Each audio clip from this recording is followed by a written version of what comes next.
तो आइसोमेरिज्म में बेटा हम साइक्लोहेक्सेन के डिफरेंट डिफरेंट फॉर्म्स की बात कर रहे थे। उस पे हमने चेयर फॉर्म देखा था, बोट फॉर्म देखा था, हाफ चेयर देखा था और ट्विस्टेड देखा था, है ना। और उस पे हमने चेंजेस किस तरह से हो रहे थे ये भी चेक किया था। आज थोड़ी सी बात करेंगे फ्लिपिंग ऑफ चेयर फॉर्म की। लिखिएगा, फ्लिपिंग ऑफ चेयर फॉर्म। छोटा सा है लेकिन इंपॉर्टेंट है भाई। मान लीजिए मेरे पास एक चेयर फॉर्म मैंने यहाँ पे आपको दिखाई हुई है, ठीक है। इसमें हम नंबरिंग दे देते हैं। लेट से हमने नंबरिंग 1 2 3 4 5 और 6 कुछ ऐसे कर दी, ठीक है। ये हमने नंबरिंग कर दी है और इसमें हम अब एक ग्रुप लगा देते हैं। तो मान लीजिए मैंने ये एक्सियल पोजीशन पे, वन एक्सियल पोजीशन पे मैंने एक ग्रुप लगा दिया। लेट से ए ग्रुप लगा दिया, ठीक है। और इसकी इक्वेटोरियल पोजीशन पे ऐसे करके इक्वेटोरियल दिखाऊंगा। ये आपको पता है कि इनके बीच एंगल जो है वो 90 डिग्री नहीं है। यस यस, बिल्कुल सही बात है आपकी। यहाँ पे मैंने बी ग्रुप लगा दिया, ठीक है। और इसको मैं लिख दे रहा हूं, ये मेरा इक्वेटोरियल डाउन है अगर आपको याद हो, और ये मेरा ए जो है ये मेरा एक्सियल अप है। ये कुछ भी हो सकता है, ये एच हो सकता है, ये CH3 हो सकता है, C2H, कुछ भी हो सकता है, ठीक है। तो बस हमने ए बी कुछ मान लिया यहाँ पे। तो ये हमारे पास ए और बी ऐसे लगे हुए। अब देखिए क्या होगा। चलिए मैं एक इसकी फ्लिप वाली जरा सी बना दूं आपके लिए। तो अगर मैं इसको ऐसे बनाऊंगा, नहीं भाई हमें वही चाहिए, बिल्कुल सही बात है, ये ऐसे चाहिए, ठीक है। अब नंबरिंग में सेम रखते हुए इसकी फ्लिपिंग कर रहा हूं तो 4 मेरा ऊपर चला जाएगा। बिल्कुल आप ऐसे बना लीजिए पहले, फिर बताते हैं आपको। 1 जो है वो नीचे आ गया, 2 3 4 ऊपर चला गया, 5 6 कुछ ऐसा हो जाएगा। ये बात समझ में आई?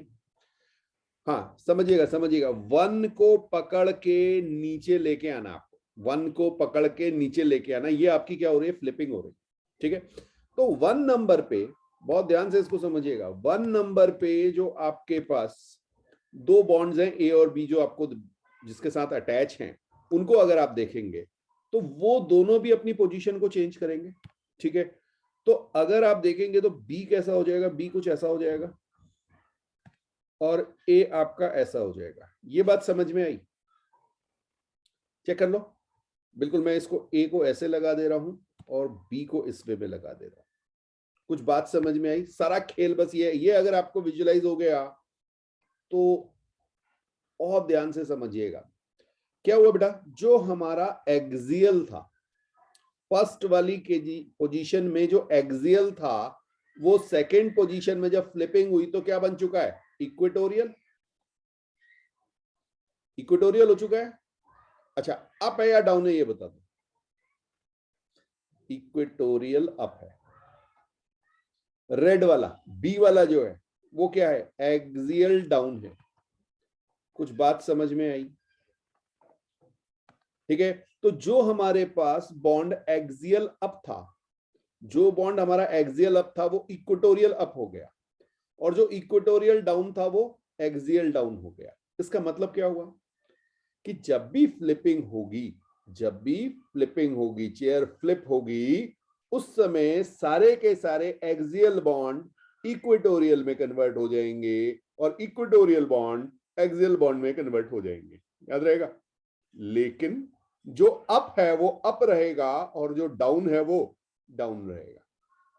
नोट करो नोट करो नोट करो। फिर से एक बार देखिएगा, बहुत ध्यान से देखिएगा। मैंने आपसे कहा ये ग्रीन कलर से आपको दिखा रहा हूं ए बॉन्ड, ब्लू वाला बॉन्ड जो है, ठीक है। हाँ, ये कैसा था? एक्सियल अप था। जब आपने इसकी फ्लिपिंग की तो ये इस शेप पे आ गया। ये कौन सा हो गया? इक्वेटोरियल। लेकिन ये डाउन नहीं हुआ, ये इक्वेटोरियल अप रहा। तो एक्सियल इक्वल में कन्वर्ट हुआ लेकिन जो अप था वो अप रहा, ठीक है। इसी तरह से इक्वेटोरियल को देखिए, इक्वेटोरियल एक्सियल बन गया। अगर वो डाउन था तो वो डाउन रहेगा। आप किसी और को भी चेक कर सकते हैं, किसी भी बॉन्ड को चेक कर लीजिए, ठीक है। तो अब इसका जो रिजल्ट है वो इंपॉर्टेंट है। लिखिएगा, when chair flips all axial bonds converted into equatorial bonds. ठीक है, याद रहेगा। And all equatorial bonds short में लिख दिया मैंने EQ, ठीक है, कन्वर्टेड इनटू एक्सियल बॉन्ड्स। तो जो एक्सियल होगा वो इक्वेटोरियल हो जाएगा, जो इक्वेटोरियल होगा वो एक्सियल हो जाएगा। जब भी आपकी फ्लिप होगी किसी भी नंबर पे, जरूरी नहीं 1 नंबर पे, 1 को देख लो, 2 को देख लो, 3 को देख लो, 4 को देख लो, 5 को, किसी को भी देख लो। समझ में आया? अच्छा, बट कहानी क्या थी? अप रिमेन्स अप, ये है important point, and down remains down. बस इतना आपको याद रखना। बाकी ये डायग्राम बनाने को भी आएंगे नहीं आपको वहां पे दिया होगा कि अगर ये फ्लिप होगा या स्टेबल पोजीशन पूछेगा, वो भी क्वेश्चंस करेंगे, ठीक है। तो चलिए देखिए, एक मैं आपको सिचुएशन दिखाऊं। मान लीजिए मैंने आपसे कहा ये है, ठीक, इस पे मैं आपको यहाँ पे मैंने CH3 ऐसे लगाया हुआ है, ठीक है। ये है मेरी ए पोजीशन, ये इक्विलिब्रियम पे है। दूसरी पोजीशन आपको दिखा रहे हैं, ओके। ये आपकी चेयर फ्लिप हो चुकी है, ठीक है। ये चेयर अगर आपकी फ्लिप हो गई तो बस आपको सिर्फ अभी कंसेंट्रेट किस पे करना है, इस CH3 पे। CH3 फर्स्ट केस में कैसा है? CH3 यहां पर है आपका एक्सियल अप, ये बात समझ में आई। और जब फ्लिप हुई तो ये कहां पहुंच चुका है? Equatorial down position. Equatorial down कैसे पता चला?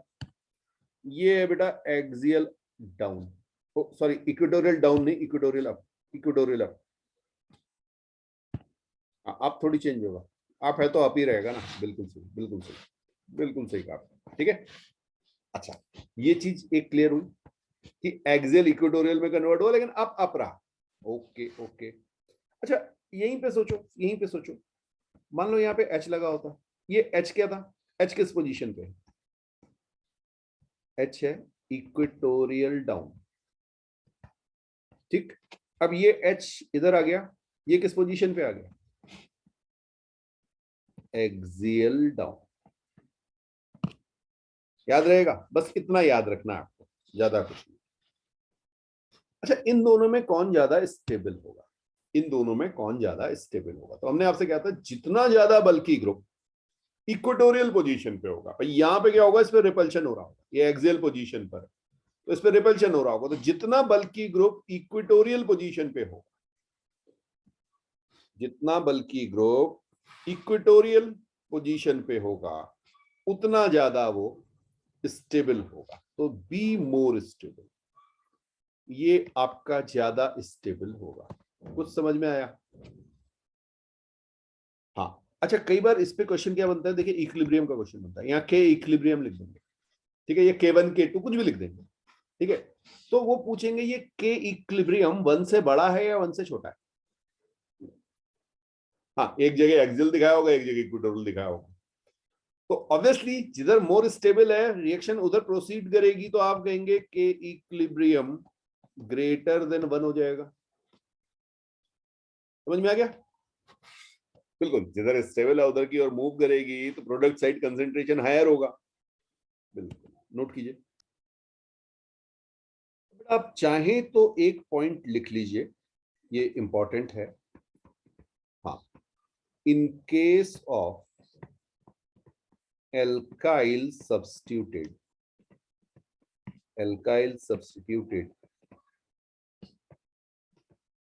cyclohexane, ठीक है, ये अभी मैंने आपको बताया था, उसी को पॉइंट में बना के लेकर आऊं।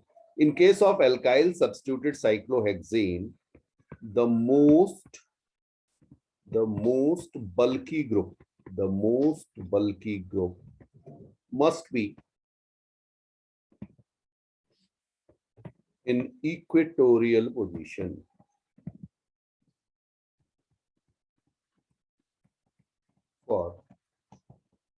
Stable chair form. अब इस पे आपको क्वेश्चंस मिलता है, कौन सा स्टेबल चेयर फॉर्म है। तो 2-3 स्ट्रक्चर आपको दिए जाएंगे और उसमें पूछा जाएगा कि कौन सा स्टेबल चेयर फॉर्म है। ठीक है, चलिए बिल्कुल इसे नोट कीजिए। नेक्स्ट हेडिंग डालिएगा, सिस एंड ट्रांसफॉर्म।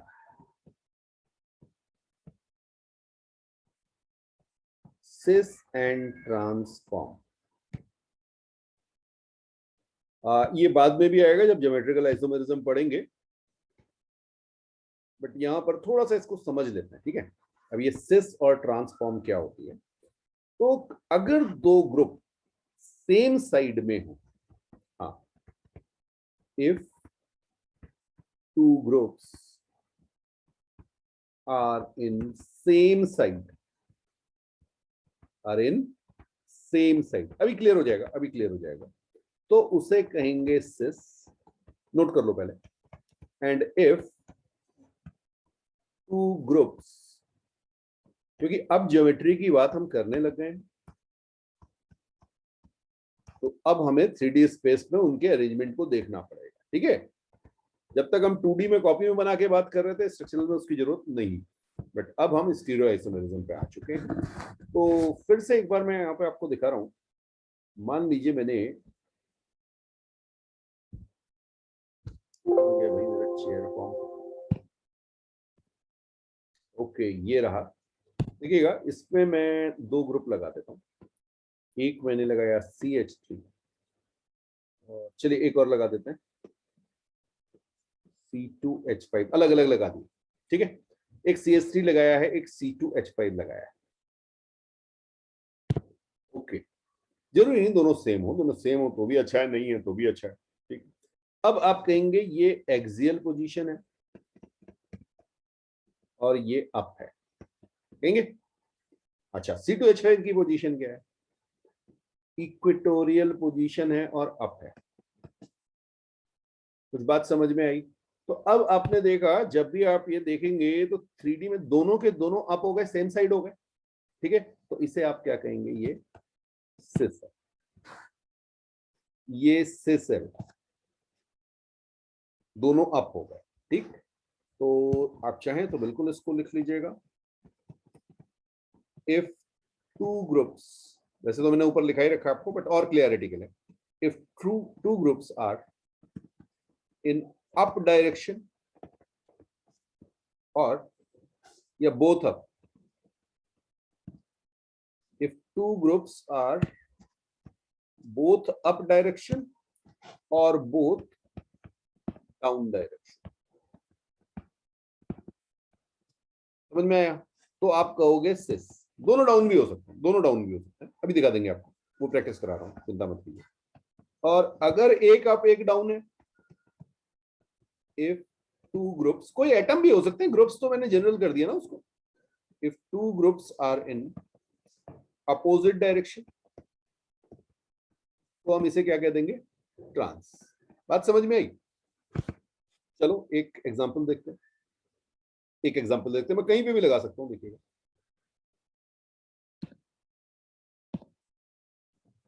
हाँ जी, इसमें देखिए मैं लगा रहा हूं, चलिए यहाँ पे मैंने CH3 लगाया और इधर लगा दिया, चलो CH3।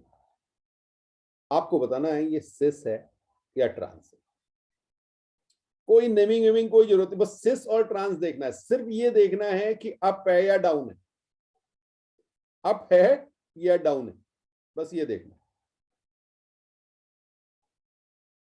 क्लियर। तो आपने कहा सर ये एक्सियल अप, ये एक्सियल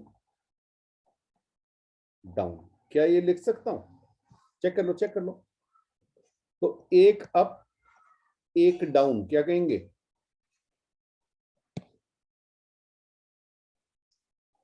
क्लियर है। चलो और देख लेते हैं, थोड़ा सा क्लियरिटी हो जाए।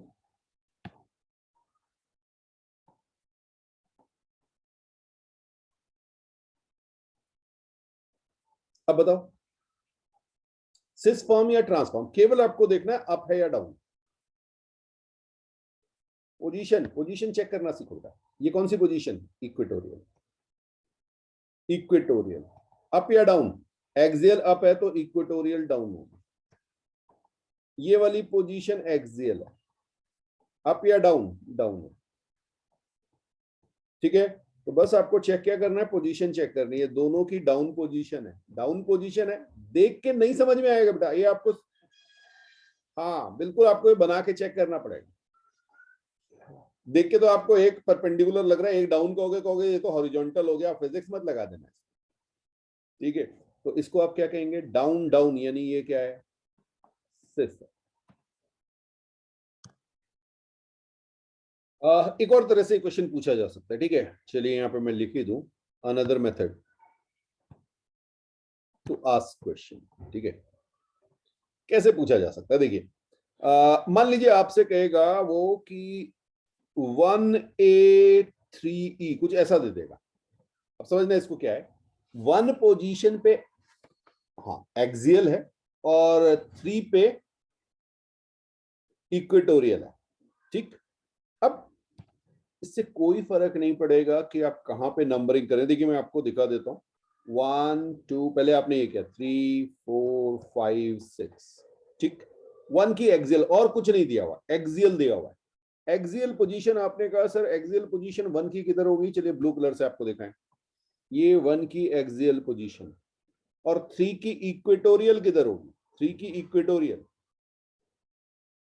बहुत ध्यान से चलो। पहले मैं आपको 3 की एक्सियल दिखाऊं, ऊपर की ओर है। ठीक, 3 की इक्वेटोरियल ऊपर की ओर है, तो एक्सियल इक्वेटोरियल किधर होगी? एक्सियल अप है, एक्सियल अप है, इक्वेटोरियल डाउन होगी। अच्छा, बनाएंगे कैसे? बनाएंगे ये बेटा, इसके पैरेलल। ठीक है, तो ये मेरी इक्वेटोरियल डाउन, ये मेरी एक्सियल अप। कुछ बात समझ में आई? सिस है या ट्रांस है? अप और डाउन, यानी ये ट्रांस है। ठीक, चलो बिल्कुल आपका, आपकी चीज चेक कर रहा हूं। आपने कहा सर अगर मैंने नंबरिंग अलग कर दी, कोशिश करके देखते हैं। चलो ये नंबरिंग यहां से कर लो 1 2 3 4 5 6 रैंडम कर दी। ठीक है, 1 पे एक्सियल, एक्सियल किधर आएगा? ऊपर। 3 पे इक्वेटोरियल, 3 पे इक्वेटोरियल किधर आएगा? इधर। इक्वेटोरियल डाउन और एक्सियल अप। कहीं बना लेना, कहीं बना लेना, इससे कोई फर्क नहीं पड़ता नंबरिंग कहां से शुरू कर रहे हो। क्लॉकवाइज एंटी क्लॉकवाइज, इससे भी कोई फर्क नहीं पड़ता। ये लो एंटी क्लॉकवाइज दिखा देते हैं। 1 2 3 4 5 6। ठीक है, 1 पे एक्सियल, 1 पे एक्सियल और 3 पे इक्वेटोरियल, 3 पे इक्वेटोरियल ऐसे दिखा दिया। ठीक, एक्सियल अप, इक्वेटोरियल डाउन। तो इससे कोई फर्क नहीं पड़ेगा कि आप उसे कहां से नंबरिंग शुरू कर रहे हैं। हाँ, स्टैंडर्ड मैंने बताया हुआ आपको, उस वे में करेंगे, आंसर सबसे एक ही आएगा, आप कहीं से भी शुरू करेंगे। क्या बना? ट्रांस बना। कुछ बात समझ में आई? चलिए एक एग्जांपल आपके लिए, एक एग्जांपल आपके लिए। मैंने आपसे कहा 1E4E, 1E4E आपको बताना है, इसका मतलब क्या हुआ समझ में आया? आपके ग्रुप कहां लगे हुए हैं? 1 की इक्वेटोरियल पोजीशन और 4 की इक्वेटोरियल पोजीशन। मुझे नहीं पता 1 कहां है 4 कहां है, आपको ढूंढना है। ठीक है, आपको बताना है सिस है या ट्रांस है। बेटा आपने मान लीजिए नंबरिंग की, आपने कहा 1 2 3 4 5 6। ये मैं आपको बता चुका हूँ, क्लॉकवाइज एंटी क्लॉकवाइज किसी तरह भी नंबरिंग कर सकते हैं। आपने कहा सर पहले एक्सियल बना लेते हैं। एक्सियल जब आप बनाएंगे तो आपने कहा एक्सियल 1 पे इधर और ये 1 पे डाउन, ये एक्सियल पोजीशन दिखाई है। आपसे क्या कहा गया? इक्वेटोरियल। इसका मतलब आपका एक ग्रुप लगा है इधर 1 पे इक्वेटोरियल, इक्वेटोरियल क्या है? डाउन है। ठीक है, 4 पे भी इक्वेटोरियल लगा है। इक्वेटोरियल कैसा है? 4 पे अप है। क्यों अप है? क्योंकि आपका एक्सियल डाउन है। तो आपने देखा अप और डाउन अपोजिट है, कैसा हो गया आपका? ट्रांस। रटना नहीं है, ठीक है? बिल्कुल सिंपल वे में समझने की कोशिश कीजिए, समझ में आ जाएगा। बहुत चलिए नोट कीजिए।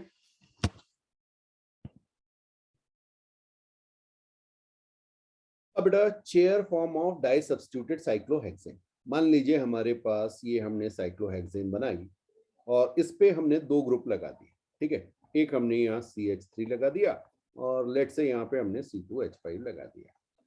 अभी मैंने आपसे कुछ नहीं कहा कि भाई ये C2H5 CH3 कहाँ है, इनकी डायरेक्शन आपको नहीं बताएगी। अगर मैंने आपको इसकी डायरेक्शन नहीं बताएगी कि ये अप है या डाउन है, तो ये मेरा जो स्ट्रक्चर बना ये एम्बिगस स्ट्रक्चर हो चुका है। क्योंकि अब आपको ये पता है कि भाई ये हमारा या तो सिस फॉर्म में होगा या ट्रांसफॉर्म में होगा। ऊपर नीचे हमें कुछ इंफॉर्मेशन और होनी चाहिए, तभी हम इसके बारे में ज्यादा इंफॉर्मेशन दे पाएंगे। बनने को ठीक है, हम इसका नाम बता देंगे, बट वो एम्बिगस स्ट्रक्चर होगा क्योंकि उसके बारे में सारी इंफॉर्मेशन हमारे पास नहीं है, ठीक है? तो इसका आपको बनाना है अगर most stable chair form, most stable chair form, ये आपको बनाना है, ठीक? चलिए, आपने कहा सर हमने जो है ये बनाया और इसमें देखिए सबसे बल्की ग्रुप रहा आपका C2H5। तो सबसे पहले क्या करें, सबसे बल्की ग्रुप को इक्वेटोरियल पोजीशन दे दीजिए, ठीक है? चलो यहां दे दी हमने, ये हमारी इक्वेटोरियल पोजीशन C2H5। ये बात समझ में आई? बहुत बढ़िया। ये 1 थी और ये 2 हो जाएगी। तो 2 पे जो CH3 है, क्योंकि आपसे क्या पूछा गया, मोस्ट स्टेबल चेयर फॉर्म, तो दूसरे को भी आप क्या कीजिए, इक्वेटोरियल पोजीशन दे दीजिए। बात समझ में आ गई? कुछ मेंशन नहीं किया गया तो दोनों को आंख बंद करके इक्वेटोरियल पोजीशन दे दो, दोनों को आंख बंद करके इक्वेटोरियल पोजीशन दे दो। क्यों? क्योंकि हमने आपसे कहा है कि मोस्ट बल्की ग्रुप कहां होना चाहिए, इक्वेटोरियल पोजीशन पे, स्टेबिलिटी वहीं ज्यादा मिलती है। कुछ नहीं कहा तो ये हो गया। लेकिन अगर कई बार आपको इस तरह से दे दिया गया कि भाई यहां पे ना, जरा से समझना इसको, ये हमने डैश, वेज डैश पढ़ा आपने? हाँ, वेज डैश ऐसे बनाते हैं, ठीक है? यहां पे मैंने CH3 लगा दिया, यहां पे मैंने C2H5 लगा दिया। इसका मतलब क्या हुआ, आप बहुत ध्यान से समझना। इसका मतलब ये हो गया कि बेटा मैंने ये मेंशन कर दिया कि मेरा C2H5 जो है वो प्लेन से अप है और CH3 जो मेरा है वो प्लेन से डाउन है। यहां मैंने डायरेक्शन फिक्स कर दी, यहां पर मैंने डायरेक्शन फिक्स कर दी। और अब मैं चाहता हूं आपसे कि आप मुझे बताएं most stable chair form, most stable chair form, ठीक है? हाँ, अब यहां पे आपको नंबरिंग बहुत ध्यान से करनी पड़ेगी। पहले वाले केस में कोई फर्क नहीं पड़ता था क्योंकि हमें बताया ही नहीं था कि कौन अप है कौन डाउन है। यहां पर नंबरिंग बहुत ध्यान से, ठीक? देखिएगा कैसे।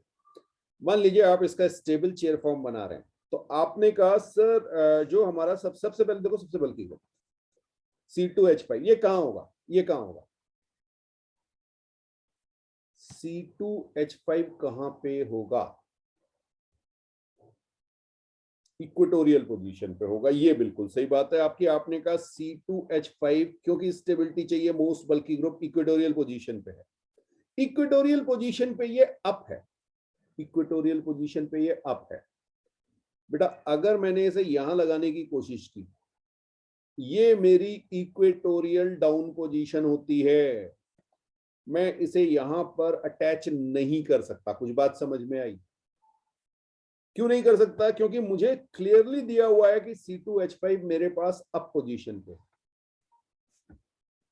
हाँ, इतना क्लियर है कि स्टेबल तभी होगा जब बल्कि ग्रुप इक्वेटोरियल पोजीशन पे लगे। लेकिन लेकिन लेकिन ये अपर वाला जो चोंच निकली हुई है, जो नॉच निकला हुआ है, वहां पर नहीं लग सकता, ठीक है? तो भाई नहीं लग सकता तो मैं यहाँ पे चिंता ही नहीं करूंगा, कोई बात नहीं, गायब कर दो इसको। ओके, मैं कहाँ लगा सकता हूँ इसे? यहाँ तो लगा सकता हूँ, ये तो मेरी इक्वेटोरियल अप है। ओके, तो यहां पर मैंने किसको लगाया, C2H5 को, और मेरी नंबरिंग शुरू हुई यहां से 1। ओके, अब 2 मेरा क्या है, डाउन। तो अगर मैं 2 को यहां पे लगाऊं तो 2 पे डाउन क्या आएगा, 2 पे डाउन क्या होगा बताओ, एक्सियल या इक्वेटोरियल? एक्सियल किधर है, एक्सियल अप है बेटा, ये एक्सियल है। ठीक है, मुझे डाउन लगाना है, CS3 मेरा डाउन लगा हुआ है, तो CS3 की पोजीशन मेरी इक्वेटोरियल होगी। इक्वेटोरियल मेरा ऐसे कुछ आ रहा होगा, तो CH3, यहाँ पे C2H5 तो वहां लगा दिया, CH3 यहाँ लगा होगा, इक्वेटोरियल डाउन पे लगा होगा।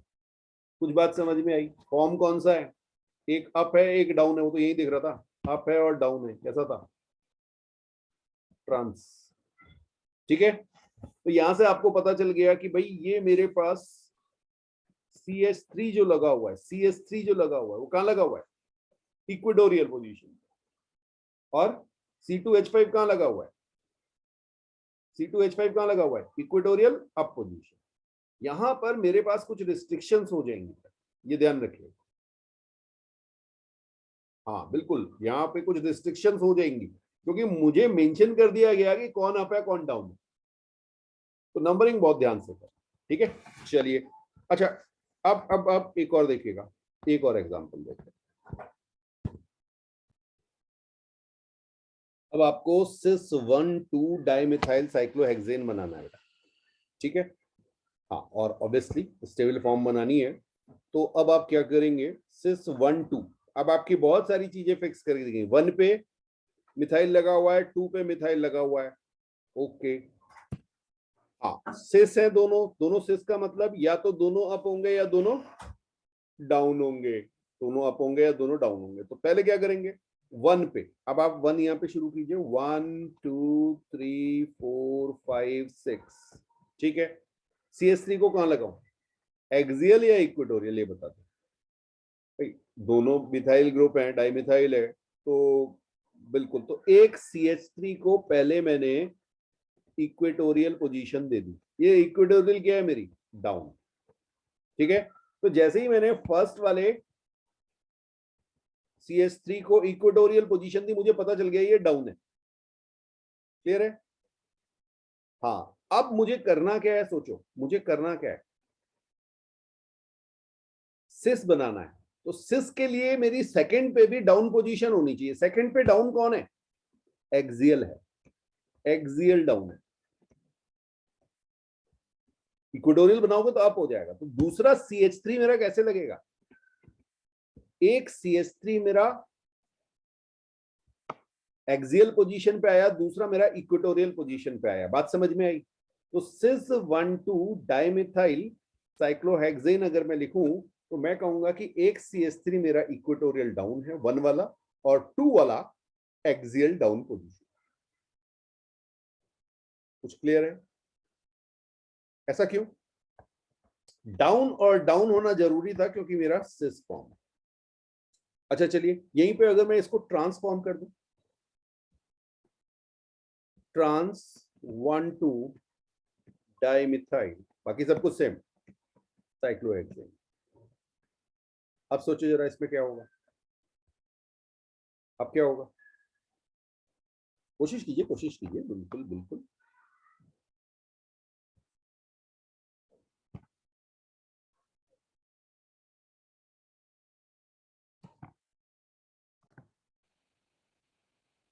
बेटा, ट्रांस 1,2 डाइमिथाइल साइक्लोहेक्सेन हम देख रहे हैं, ठीक है। तो देखें जरा कहां पे आएगा, 1 पोजीशन मैंने ऐसे कहा और यहाँ पे मैंने CH3 दे दिया आपका, ठीक है। ये मेरी कौन सी पोजीशन हो गई, इक्वेटोरियल डाउन। अब मुझे बनाना क्या है, ट्रांस बनाना है। ट्रांस बनाना है यानी सेकंड पोजीशन, ये सेकंड पोजीशन मैंने ले ली। सेकंड पोजीशन पे मुझे क्या रखना है, अप रखना है। क्यों, बिकॉज ये डाउन है तो दूसरा मेरा अप होना चाहिए। अप कौन है, एक्सियल है या इक्वेटोरियल? यहां पे मेरा ये इक्वेटोरियल आ गया। कुछ बात समझ में आई? ठीक है, अब आपको मुझे ये बताना है कि सिस 1,2 डाइमिथाइल साइक्लोहेक्सेन और ट्रांस 1,2 डाइमिथाइल साइक्लोहेक्सेन में कौन ज्यादा स्टेबल? हाँ, कौन ज्यादा स्टेबल?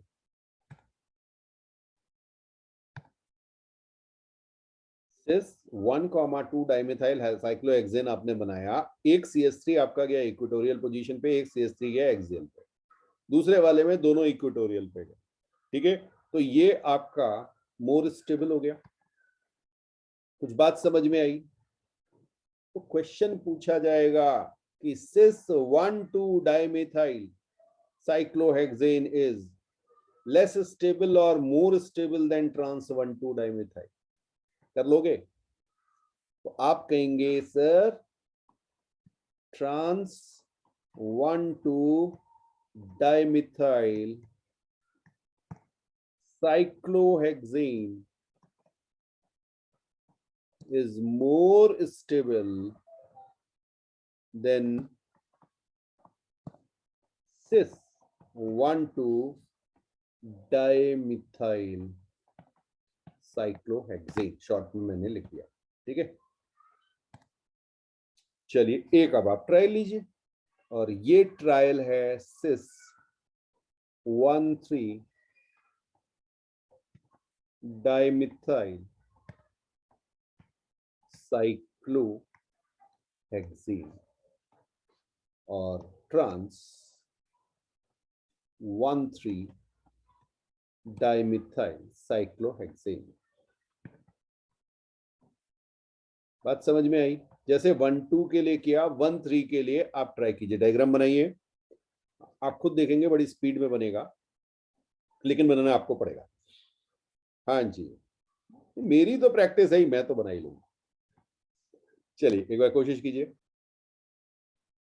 ओके, चलिए मैं आपके लिए सॉल्व करता हूं। यहां पे अगर सिस 1,3 डाइमिथाइल को आप देखेंगे, ठीक है, तो सबसे पहले हमने 1 रखा, 1 पे क्योंकि दोनों ही मिथाइल ग्रुप हैं, तो हम सबसे पहले मिथाइल ग्रुप को CH3 पोजीशन दे देते हैं, और हमने देखा ये इक्वेटोरियल है और ये डाउन पोजीशन, ठीक है? आपने जैसे ही देखा इक्वेटोरियल डाउन, आपने कहा सर 2 और 3, अभी मैं इसको 3 मान रहा हूं, आप किसी को भी 3 मान सकते हैं, सब सेम आएगा, ठीक है? आंसर सेम आएगा दोनों ही में से। अब आपने कहा 3 पे, क्योंकि आपको सिस बनाना है, तो सिस पे डाउन कौन होगा? सिस पे देखिए एक्सियल अप है, तो डाउन जो है वो आपका इक्वेटोरियल होगा, ये आपका आएगा, यहां पे आपका CH3 लग जाएगा, ये भी आपका इक्वेटोरियल डाउन। कुछ बात समझ में आई? तो दोनों इक्वेटोरियल डाउन, तो दोनों इक्वेटोरियल पोजीशन पे आ गए, डाउन डाउन, यानी ये सिस हो गया। बहुत बढ़िया। ट्रांस के लिए क्या होगा? ट्रांस के लिए क्या होगा? ट्रांस के लिए पहले वाले को तो आपने यहां लगा दिया, आपने कहा सर CH3 यहां लगा दिया हमने, ये इक्वेटोरियल डाउन है। अब क्योंकि ट्रांस है, इसलिए थर्ड पोजीशन पे 2, 3 पे आप आए, 3 पे आपने कहा सर इसे अप लगना है, अप कौन है? अप एक्सियल है, तो अप एक्सियल है, तो आपने कहा सर CH3 एक्सियल पोजीशन पे आ गया, CH3 एक्सियल पोजीशन पे आ गया, क्योंकि अप पोजीशन किसकी है? एक्सियल की। बिल्कुल सही बात, बिल्कुल सही बात। अब यहां पर दोनों इक्वेटोरियल पोजीशन पर हैं, तो ये मोर स्टेबल, समझ में आया? हाँ, तो रटना नहीं है, रट के कुछ नहीं हो पाएगा, मैं जैसे ही पोजीशन चेंज करूंगा कहानी पलट जाएगी। तो सिंपल सा, आपको सिर्फ ये देखना, बना के देखना, अगर दोनों इक्वेटोरियल आ गए तो यार मोस्ट स्टेबल, ठीक। तो यहां पे आप लिख सकते हैं this 1,3 dimethyl cyclohexane more stable than its transform। पूरा ही लिख लीजिएगा, ट्रांस 1,3, नहीं तो पता लगा ट्रांस कोई और चिपका दिया। ट्रांस 1,3 डाइमिथाइल साइक्लोहेक्सेन, ठीक है? रीजन समझ में आ गया? क्योंकि दोनों के दोनों मिथाइल ग्रुप आपके इक्वेटोरियल पोजीशन पर आ चुके हैं। चलिए, अच्छा एक और देखते हैं, ये बड़ा इंटरेस्टिंग है, और वो एक्सेप्शंस हम केमिस्ट्री में कहते हैं ना, एक्सेप्शंस की बात, तो वो क्या है देखिएगा। मान लीजिए मेरे पास, ओके बना नहीं, यहाँ पे मैंने आपको बी आर ऐसे दे दिया, ठीक है। तो बल्कि बाकी सब जगह एच लगाओ, ये बल्कि ग्रुप है बी आर, चलिए बढ़िया। तो अब आपने कहा सर इसका, इसके बारे में कुछ नहीं कहा, कुछ नहीं कहा, ये अप है डाउन है, कोई चीज मेंशन नहीं की है। तो आपसे कहा गया most stable chair form, most stable chair form बतानी है, कुछ बताया ही नहीं आपको कि ये अप है डाउन है, तो अपने हिसाब से कर लेना। बस आपको ध्यान क्या रखना है, ये जो बी आर है ये हमेशा किस पोजीशन पे आए, इक्वेटोरियल पे आए, यही तो बात हुई। बल्कि ग्रुप जो है वो इक्वेटोरियल पोजीशन पे है, तो ये बी आर को इक्वेटोरियल दे दो यार, उसको नंबर 1 दे दो, खत्म। समझ में आ गया। तो अगर केवल एक है आपके पास, ध्यान रखना, अगर केवल एक है, बी आर एक है, ठीक है, हाँ, तो हेलोजेंस के ही क्वेश्चन मिलेंगे इसमें, सी एल बी आर अभी सारे करा दूंगा। तो अगर एक है तो उसको इक्वेटोरियल पोजीशन ध्यान रखना, बस डाउन आएगा आप आएगा अपने आप, क्योंकि मेंशन कुछ किया नहीं हुआ, ठीक है। तो ये आपकी मोस्ट स्टेबल हो गई। लेकिन चलो अब थोड़ा सा चेंज कर, अच्छा मैं इसे कॉपी कर लूं जरा, ये बार बार मुझे जरूरत पड़ेगी। ओहो,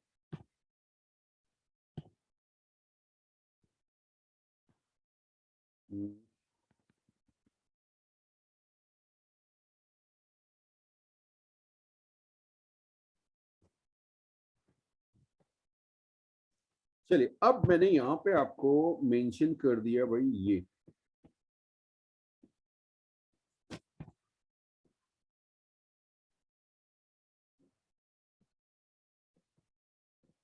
बी आर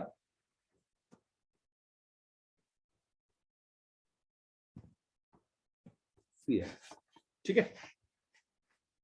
हाँ जी, नंबरिंग 1 2 3 4 5 6।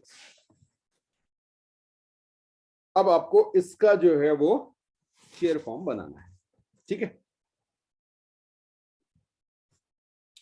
चलिए स्टेबल वाला, स्टेबल वाला ऑब्वियसली स्टेबल, ठीक। अरे ये क्या आ गया,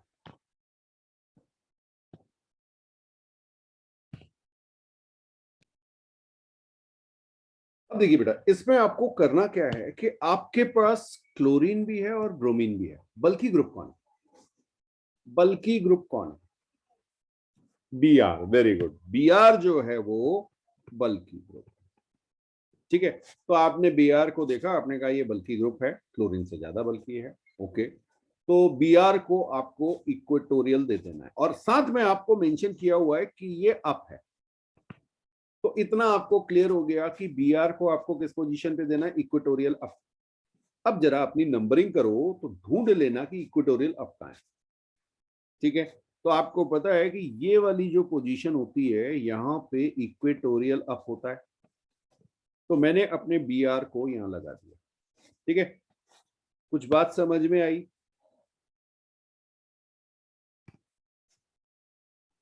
ओके। तो यहां पे आपने कहा ये 2 आ गया, ये 2 आ गया, चलिए फिर क्लोरीन कहां आएगा, क्लोरीन डाउन है, क्लोरीन डाउन है,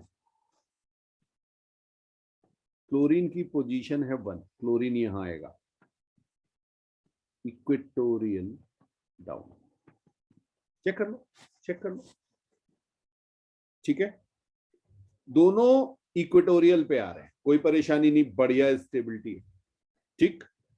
तो ये आपका मोस्ट स्टेबल चेयर फॉर्म बन गया, जब आपको मेंशन किया हुआ है कि भाई क्लोरीन अप ये डाउन है, ठीक है।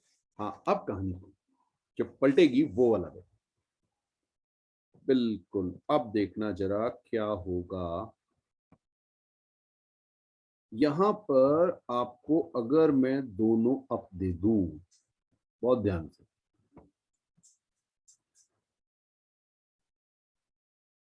ठीक है, क्लोरीन ब्रोमीन दोनों अप दे दिया, आपने कहा सर 1 2 3 4 5 6, ये आपकी नंबरिंग है, बिल्कुल। इसको जरा बना के देखते हैं, ठीक।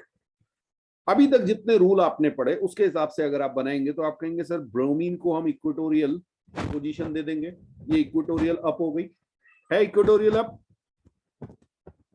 हाँ, ऐसा नहीं कि इक्वेटोरियल दे दिया और आपको यहाँ पे अप दिया हुआ था, आपने डाउन बना दिया, ये इसका ध्यान रखना है। आपको यहाँ अप दिया तो ये कंफर्म हो गया, ठीक है, बिल्कुल। अब आपने कहा सर क्लोरीन, क्लोरीन भी अप है और 1 पोजीशन पर है, तो ये अगर आपकी 2 है, इधर 1 पोजीशन है, तो 1 पोजीशन पे क्लोरीन कैसे लगा होगा? एक्सियल पोजीशन पे। तो क्लोरीन मेरा एक्सियल पोजीशन पे था, ठीक है। चलो, अच्छा, अगर ये फ्लिप करेगी तो क्या होगा? अगर ये फ्लिप करी तो क्या होगा? ये फ्लिप करी तो कुछ ऐसे बनेगा, है ना? फ्लिप करी तो कुछ ऐसे बनेगा। और अगर ये फ्लिप करी तो क्या होगा? क्लोरीन जो आपका एक्सियल था वो इक्वेटोरियल हो जाएगा और ब्रोमीन जो है वो एक्सियल हो जाएगा। कुछ बात समझ में आई? सोच लो, क्या ऐसा होगा?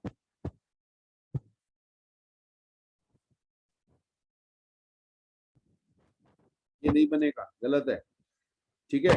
हाँ, क्यों गलत है? देखना देखना देखना, समझो समझो, जल्दीबाजी में ऐसा बना देते हैं। यहाँ क्लोरीन है ही नहीं बेटा, क्लोरीन तो कहां पर है?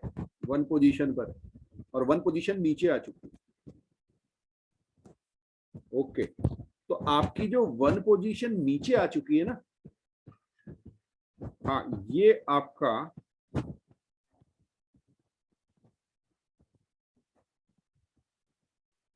ये है क्लोरीन।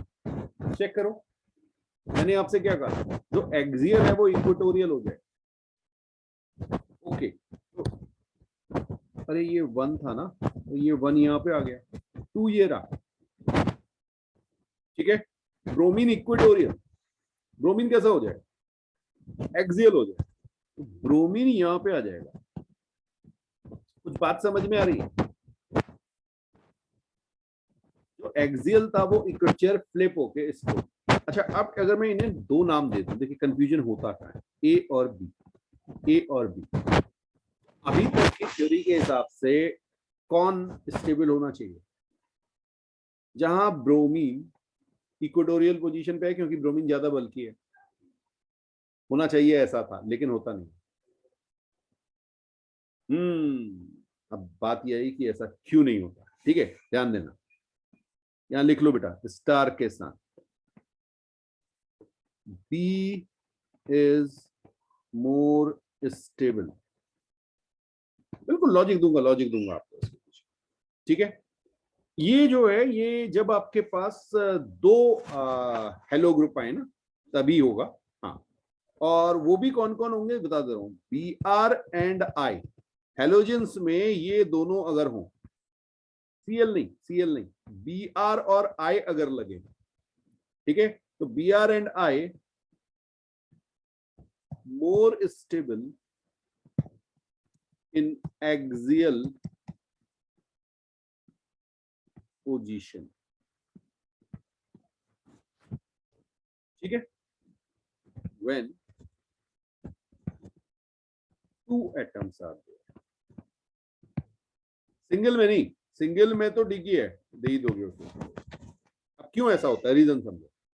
होता क्या बेटा कि आपको पता है बी आर और आई का साइज जो है वो काफी बड़ा होता है, तो इसकी वजह से जो आपकी बॉन्ड लेंथ है, जैसे कार्बन पे जब ये अटैच होगा ना, देखिए एक्सियल पोजीशन पे कार्बन पे एच अटैच हो रहा है, और कार्बन पे ये ब्रोमीन ये बहुत बड़ा हो जाता है, तो ये पैरेलल जरूर है, लेकिन इनका जो डिस्टेंस है ये बहुत ज्यादा हो जाता है, तो इन पे रिपल्शन नहीं आता, ठीक है। जबकि क्लोरीन को अगर आप देखेंगे तो सी के साथ एच और सी के साथ क्लोरीन,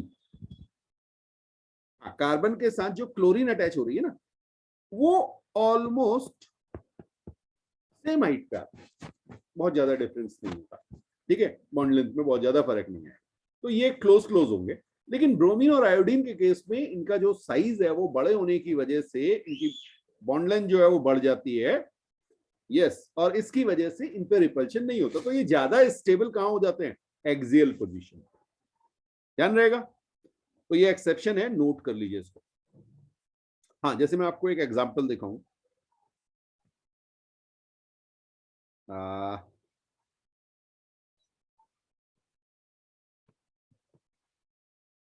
चलिए ये आपको दिखा दें।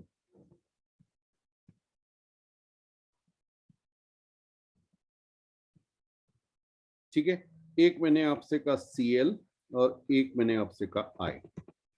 तो इसको जरा मैं रिमूव कर दूं, रुकिएगा, नहीं तो ये आपको कंफ्यूज करेगा। हाँ जी, एक मैंने ऐसे बनाया और दूसरा मैंने बनाया है Cl और I। ठीक, आपको बताना है कौन ज्यादा stable, which one is more stable, A और बी में कौन ज्यादा स्टेबल।